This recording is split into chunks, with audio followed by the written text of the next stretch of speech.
and smile. Hello everyone, welcome back to my channel. Today I'm going to be making a video about the visual impairment that I suffer from because it's quite a rare condition and I'd like to tell you about it and how it affects me. The first thing I'm going to do is tell you the conditions that I suffer from and the definitions of them. Firstly, I will tell you about the conditions that I was born with. The first one is called bilateral iris and optic nerve coloboma. The definition of this is that it's most often presented as a keyhole-shaped pupil. Now for me, I have a pupil that looks like an almond shape or a teardrop shape. And with my eyes, you can't really see it because they're quite dark.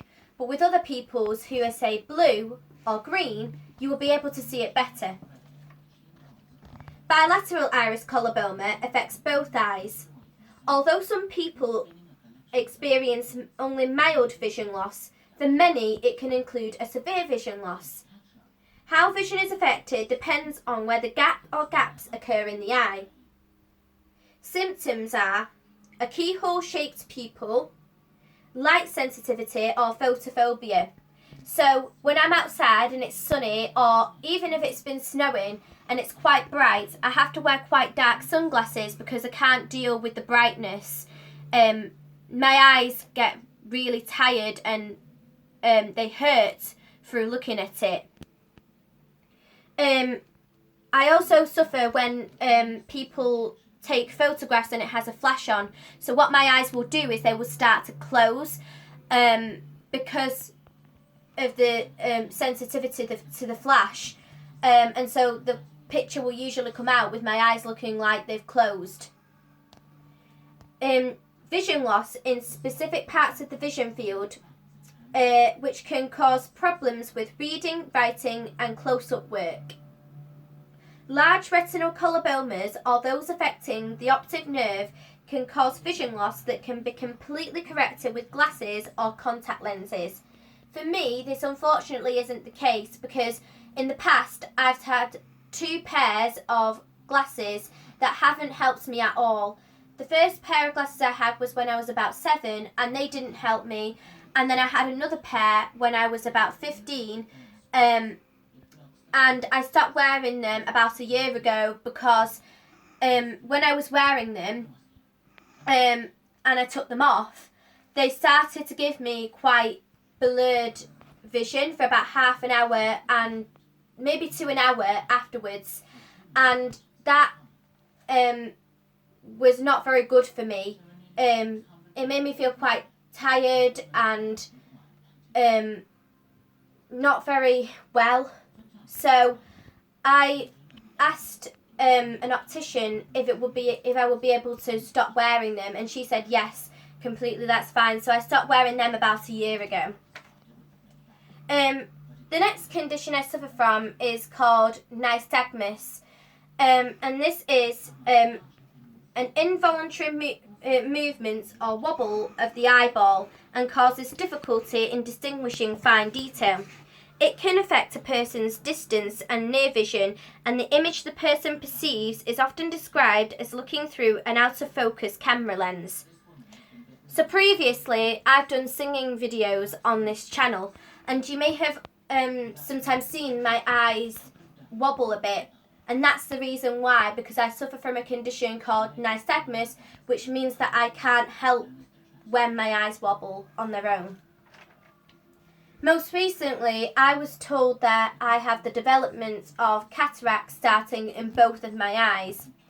Now, cataracts is something that some people may be a bit more familiar with, but it's a clouding of the normally clear and transparent lens inside the eye. It can cause blurry or hazy vision and can resemble trying to look through frosted glass. How blurry or hazy the vision may be is dependent on a number of factors. If only a small area of the lens is affected, away from the centre, then an individual is likely to have good vision. If the centre of the lens is very affected, not letting much light in, then the individual is more likely to have poor vision. For me, in my left eye, the cataracts has started to develop a bit more in the centre, which means that in a couple of years, when I turn an adult, I'm going to have an operation on it. My right eye is not as developed yet, and it's not coming into the centre, and the doctors have told me that they don't think anything's ever going to be needed to doing to it. It might, but at the moment there's nothing wrong with it. So that was my conditions and the definitions. Now I'm going to try and tell you a bit about what I can and can't see.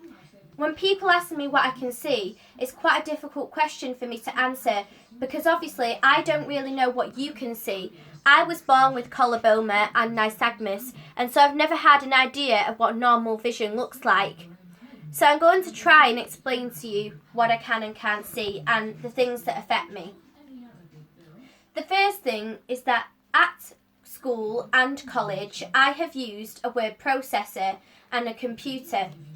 And this is because I've struggled quite a lot with my handwriting, and also because working on a computer makes my work more fast-paced and effective. So on my computer, I usually work on a Word document, and I usually use a font size of 24, and Arial is the font style that I use. I use a word processor in my exams as well, and in my exams I get 50% extra time at the moment. In classrooms, I've also had to sit quite close to the front of the class, usually on the front row, and this is because when the teacher's writing on the whiteboard, I struggle to see what they're writing unless I'm quite up close. Electronic whiteboards nowadays aren't such a problem because I've been provided an iPad by the schools and college that I've been in, and I've been able to connect my iPad to the electronic whiteboard that the teachers have been using. So that's been very helpful, and electronic whiteboards haven't been such a problem, but I still have to sit at the front in case the teacher does write anything on the normal whiteboard. I also want to tell you about facial expressions and facial features that I struggle to see. Sometimes people will say hello to me from across the road and I won't be able to see who they are. Sometimes people will be sitting this close to me and they might ask me what colour maybe their eyes are, and I wouldn't be able to tell you because I would maybe be able to tell where their eyes, mouth, nose, ears are, so their facial features, but I wouldn't be able to tell you specific things like the colours of their eyes, and that can easily be when they're where my hand is right now in comparison to where I am. I also struggle with bus numbers because I try to be quite independent, and I get the bus on my own quite a lot now, but I still struggle with bus numbers because unless they're right at the bus stop where I am, I can't see the numbers, which means that I have to stop them every time one comes along so that I know that I'm getting on the right one. And I have been given things to try and help me see the bus numbers before they come close to me and all. But it means that I have to let the bus drivers know so that they don't think I'm just stopping them.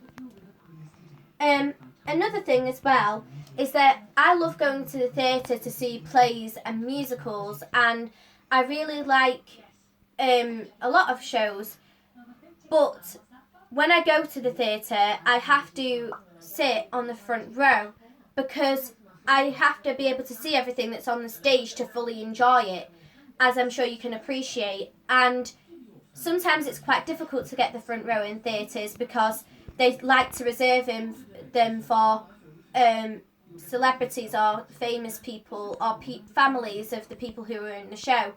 But in order for me to be able to see the show, I have to be able to be on front or maybe second, but any further back I would really struggle to see what's on the stage, and really there's no point then.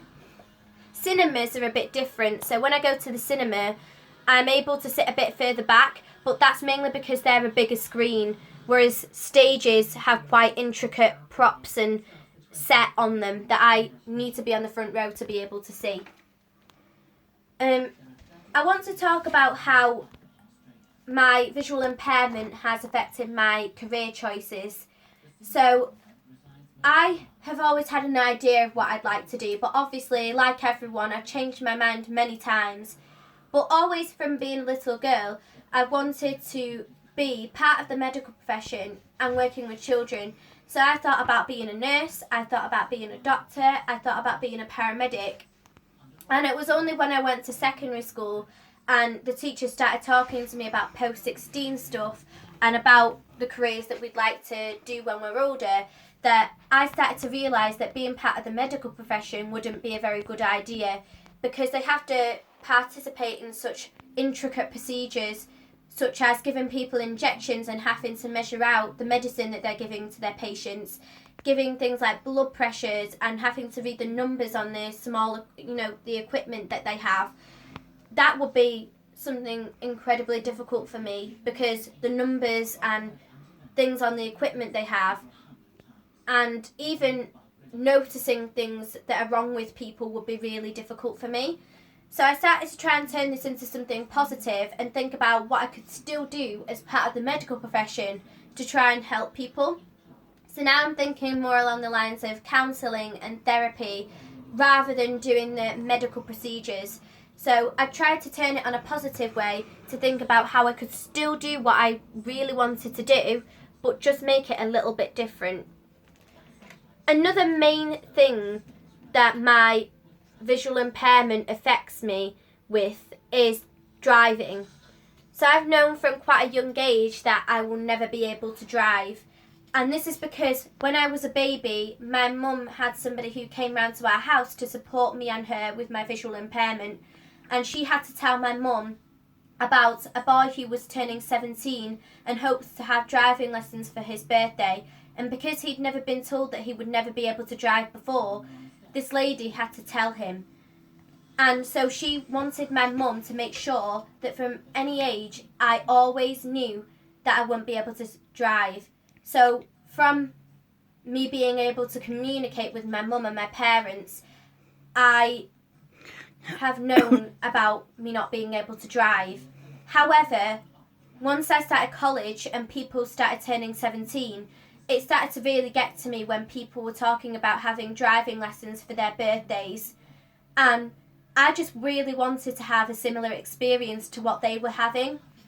And I wanted to be able to talk about an experience like that I had as well. But I knew that I couldn't drive, so I didn't think there was a way that I could have that. But because of how I was feeling, I spoke to the lady who supports me with my visual impairment now and the team.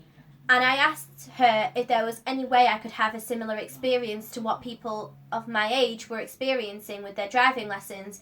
And she told me about a course that I could do and go on a day for a driving experience for the blind. And thankfully, my mum got me this experience for my birthday this year. So for my 17th birthday, I'm going to be able to do this driving experience, which I'm so pleased with, and I'm so grateful for my mum getting that for me, because it means that something I wasn't able to do, I'm now going to actually get at least a go of, which I'm really pleased with, because I like to try everything, no matter what it is. So I'm very excited for that. Another thing I'd quite like to show you, because of how it's developed over time, is my handwriting. Because when I was in primary school, I really struggled because everybody was learning to join up their writing, and I'm a person who prints my writing because I struggled to read joined up writing, and I would struggle to read my own if it was joined up. And I used to write really big and it just wasn't nice. So I started to get help and support from the visual impairment team that support me with my handwriting. And over time, throughout the end of primary school and all the way through secondary school, they've helped me get my handwriting to this standard. So this is just some of the notes I made about my visual impairment today to talk to you about, and I wrote them myself. So this is my handwriting right here. I'm very grateful for everybody who's supported me with my handwriting, and people have even complimented it and said that they think it looks typed up now, which sounds amazing to me.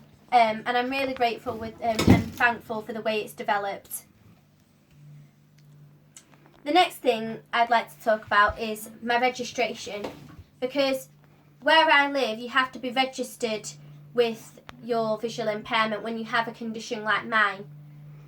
And I will be talking more about my diagnosis and how I was registered when I was a baby in a little bit. But when I was first registered, I was registered partially sighted, and I've just recently been changed to severely visually impaired. And I'm really grateful for that, because it means that I'm going to get a lot more of the help that I will need in the future now. So I'm very happy that that's been changed. The next thing I'd like to show you and talk about is my canes that I have.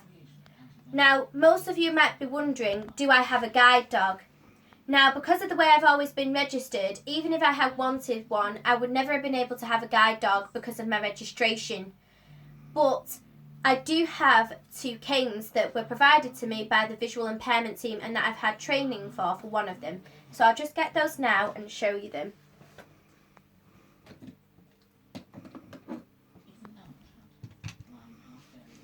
This is called a symbol cane, and this is the cane that I started off with at the start of secondary school. This was, as I say, provided to me by the visual impairment team that support me. You may be thinking, that looks quite short. Are you supposed to use it on the floor? This is not a cane that you use on the floor like you typically see a blind or visually impaired person using. This is one that you just walk around holding, and it's supposed to just let people know that you have a visual impairment so that they are aware of it more than anything. However, once I was diagnosed with or told that I had the development of cataracts, I decided I wanted a longer cane, not just because of that, but because quite a lot of people didn't know what this was because I wasn't using it on the floor, and so a lot of people would just ignore it, which wasn't helpful to me. So I decided to ask the visual impairment team for training for a long cane. There is a cane that you can have in between this called a guide cane, and that's why you don't have so much training for it, but you just learn how to rollerball it to keep you safe. This is my long cane. Now I'm going to try and stand up with it to show you my height with the cane.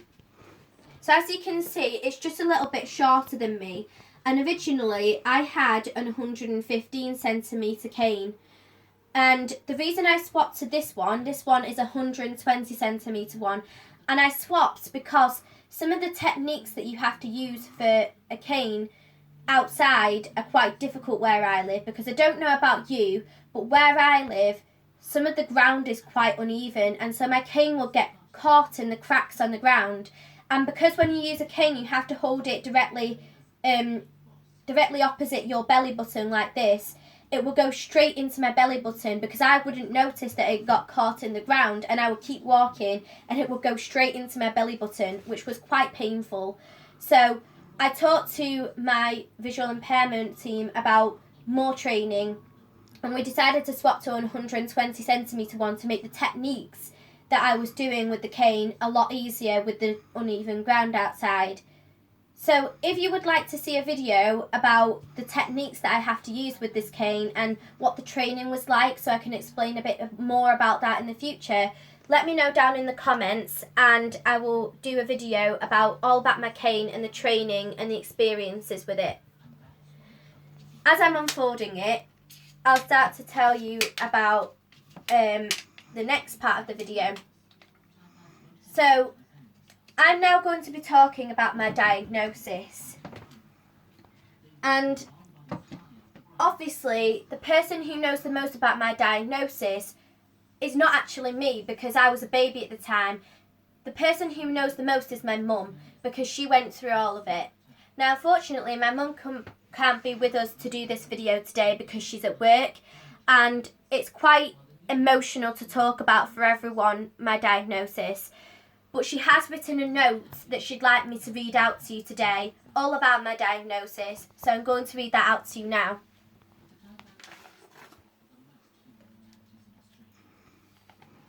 When Neve was born, I noticed almost immediately, certainly whilst we were still in hospital, that there was something different about her eyes. Her pupils were not the usual circle shape. They were almond or teardrop shape. This was visible as, being a newborn, her eyes were blue at the time. They are now very dark brown, black almost. I mentioned this to the midwives on the ward and the doctor who carried out the checks on Neve in hospital. All of them said there was nothing wrong and I was being paranoid. When midwives visited us at home, I voiced my concerns again. Again, they said there was nothing wrong and I was being paranoid. I raised my concerns to health visitors, family members. All the people I spoke to once again said there was nothing wrong and I was paranoid. I can't tell you how many times I heard the expression paranoid mother. Eventually, one of the health visitors advised me that if I were genuinely worried, I should raise this at Neve's postnatal check with the doctor when she was about 4 weeks old. So I did voice my concerns at the check. The doctor said the health visitors had made me paranoid. He did, however, say he would refer me to the eye hospital, really just to allay my concerns.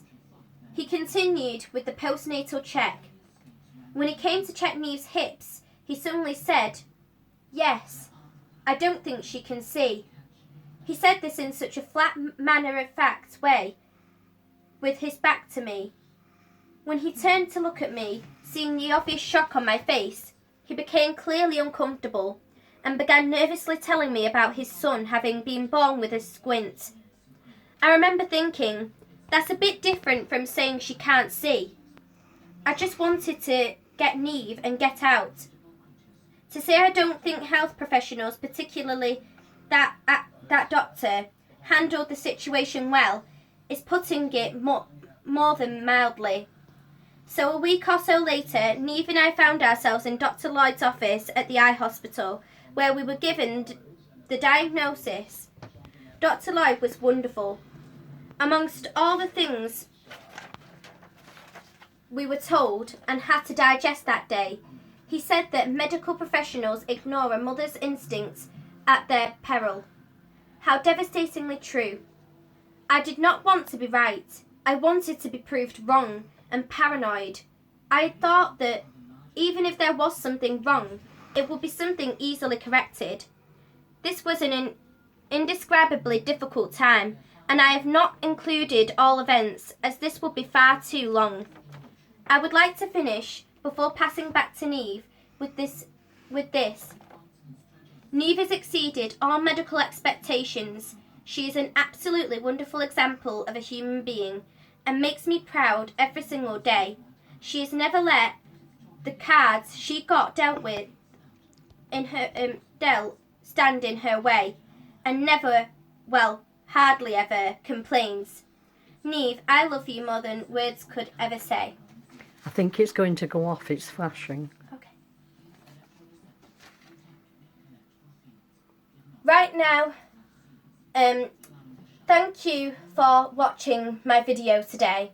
I hope that told you a bit about my condition and what it was and how it affected me.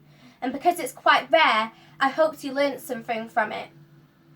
If you have any questions at all about my condition and about how it affects me, please feel free to comment them down below.